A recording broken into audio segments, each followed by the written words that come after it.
வணக்கம். விடுமுறை சமையலில் இன்றைக்கி நம்ம பார்க்க போகிறது நல்ல கார சாரமான நாட்டுக்கோழி ரசம் தான். கிராமத்தில் எப்படி பண்ணுறாங்களோ அப்படி பண்ணலாம் வாங்க.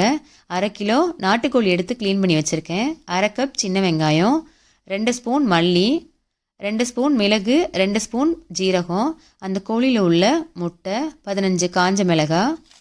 கடாய் காஞ்சதும் நம்ம எடுத்து வச்சுருக்க மிளகு, ஜீரகம், காஞ்ச மிளகாய், மல்லி எல்லாம் தனித்தனியாக வறுத்து எடுத்துக்கோங்க.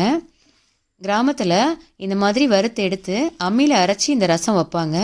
நம்மக்கிட்ட அம்மி இல்லை, மிக்சியில் அடிக்காமல் நம்ம பூண்டு நக்கக்கூடிய அந்த கல்லில் நல்லா பொடிச்சு எடுத்துக்கோங்க. இது வறுத்து அரைக்கிறதுனால அதில் ஈஸியாக பொடிக்க வரும். இந்த மாதிரி பொடிச்சு சேர்க்குறதால இதோட டேஸ்ட் ரொம்பவே நல்லாயிருக்கும். மிக்சியில் அடித்து சேர்க்குறப்போ அதோட டேஸ்ட் அவ்வளோவா நல்லா இருக்காது. இந்த கோழி ரசம் எந்த தாளிப்பு, தக்காளி இதெல்லாம் இல்லாமல் தான் நம்ம செய்ய போகிறோம். ரொம்பவே டிஃப்ரெண்ட்டாக ரொம்பவும் டேஸ்ட்டாகவும் இருக்கும். இது போல் வறுத்து எடுத்துக்கோங்க. வேறு ஒரு பாத்திரத்தில் சிக்கன் வேக வைக்கிறதுக்கு 1 கப் அரிசி அலசின தண்ணியும் அது கூட சிக்கன் வேகிற அளவுக்கு தண்ணியும் சேர்த்து சூடு பண்ணிக்கோங்க. 1 ஸ்பூன் எண்ணெய் ஊற்றிக்கோங்க. 1/2 ஸ்பூன் மஞ்சத்தூள், 1/4 ஸ்பூனை விட கூடுதலாக மிளகாய் பொடியும் மல்லிப்பொடியும் சேர்த்துக்கோங்க. இது கூட நம்ம க்ளீன் பண்ணி வச்சுருக்க சிக்கனையும் சேர்த்து வேக வைக்கணும். எண்ணெய் ஏன் சேர்க்குறோன்னா நாட்டுக்கோழி வேகிறதுக்கு டைம் எடுக்கும். எண்ணெய் சேர்த்து வேக விட்டிங்கன்னா கொஞ்சம் ஈஸியாக குக் ஆகும். உப்பு எதுவும் சேர்க்க வேண்டாம், மூடி வச்சுடுங்க. அந்த முட்டையும் கடைசியாக சேர்த்துக்கலாம்.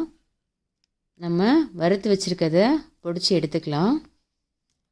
இந்த மாதிரி பொடிக்கிறப்போ நல்ல ஒரு வாசனை வரும். அந்த வாசனை ரொம்ப நல்லாயிருக்கும். அது மிக்சியில் அடிக்கிறப்போ நமக்கு கிடைக்காது.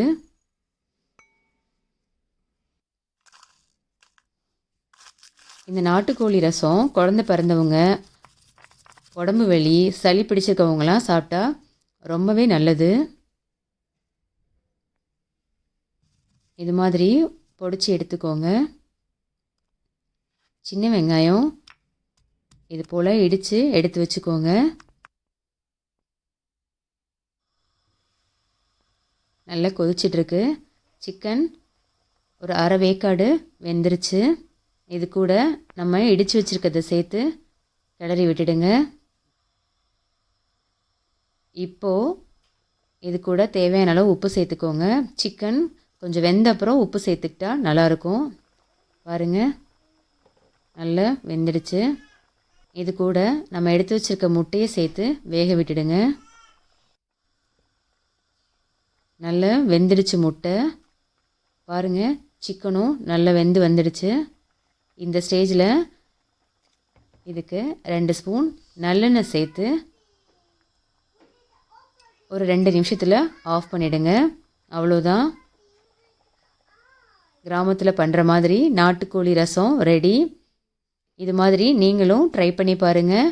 பிடிச்சிருந்தா லைக் பண்ணுங்கள், ஷேர் பண்ணுங்கள், கமெண்ட் பண்ணுங்கள், சப்ஸ்கிரைப் பண்ணுங்கள். பாய்.